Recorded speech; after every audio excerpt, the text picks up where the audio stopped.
ನಮಸ್ಕಾರ ಸ್ನೇಹಿತರೆ.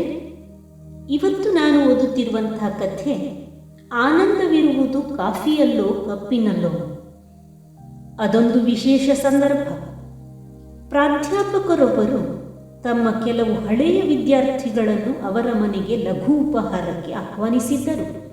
ಆ ಹಳೆಯ ವಿದ್ಯಾರ್ಥಿಗಳೆಲ್ಲ ತಮ್ಮ ವ್ಯಾಸಂಗ ಮುಗಿಸಿದ ನಂತರ ಒಳ್ಳೊಳ್ಳೆಯ ಉದ್ಯೋಗಗಳನ್ನು ಪಡೆದಿದ್ದವರು, ಸ್ಮರಣಾರ್ಹ ಸಾಧನೆಗಳನ್ನು ಮಾಡಿದ್ದವರು.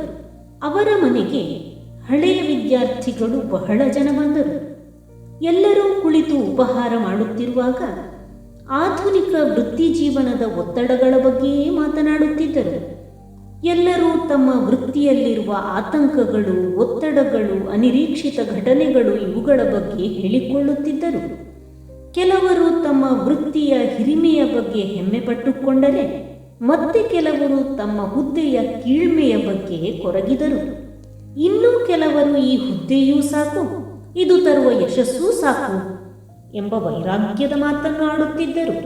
ಒಟ್ಟಿನಲ್ಲಿ ಎಲ್ಲರೂ ತಮ್ಮ ಹುದ್ದೆಯಲ್ಲಿ ಆನಂದವಿಲ್ಲ ಎಂಬ ಒಟ್ಟಂಶದ ಮಾತನ್ನೇ ಒತ್ತಿ ಒತ್ತಿ ಹೇಳುತ್ತಿದ್ದರು.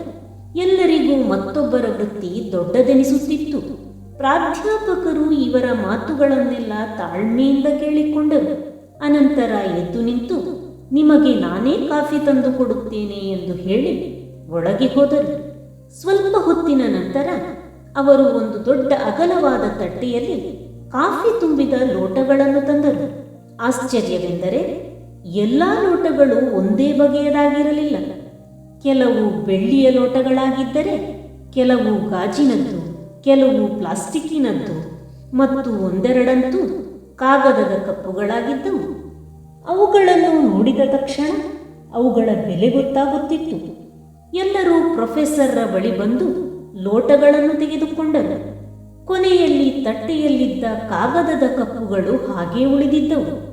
ಎಲ್ಲರೂ ಕಾಫಿ ಚಪ್ಪರಿಸುತ್ತಿದ್ದಾಗ ಪ್ರೊಫೆಸರ್ ಎದ್ದು ನಿಂತು, ಇದೀಗ ನಿಮಗೆಲ್ಲ ಬೇರೆ ಬೇರೆ ಬಗೆಯ ಲೋಟಗಳಲ್ಲಿ ಕಾಫಿಯನ್ನು ಕೊಡಲಾಯಿತು. ನೀವೆಲ್ಲ ಗಮನಿಸಿರಬಹುದು, ಬೆಳ್ಳಿಯ ಲೋಟಗಳು ಮೊದಲು ಖಾಲಿಯಾದವು, ಅನಂತರ ಗಾಜಿನದ್ದು, ಅದರ ನಂತರ ಪ್ಲಾಸ್ಟಿಕ್ಕಿನ ಕಪ್ಪುಗಳು ತೆಗೆದುಕೊಳ್ಳಲ್ಪಟ್ಟವು.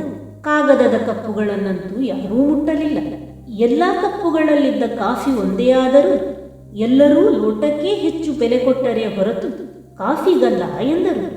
ಎಲ್ಲರೂ ಬೆಳ್ಳಿಯ ಲೋಟದ ಕಡೆಗೆ ಗಮನ ಕೊಟ್ಟು ಕಾಫಿಯ ರುಚಿ ಗಮನಿಸಲಿಲ್ಲ.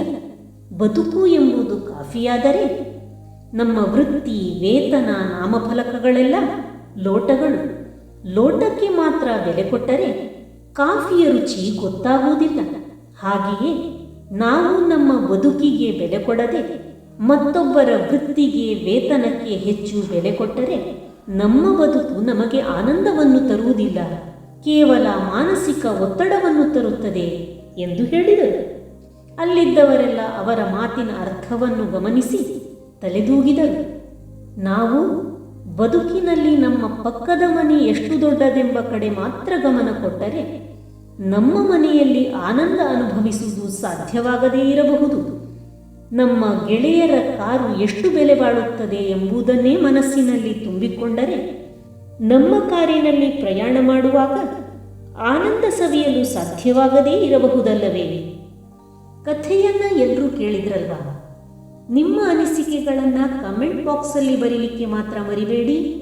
ಮುಂದಿನ ಕಥೆಯೊಂದಿಗೆ ಮತ್ತೆ ಬರ್ತೇನೆ. ಧನ್ಯವಾದಗಳು.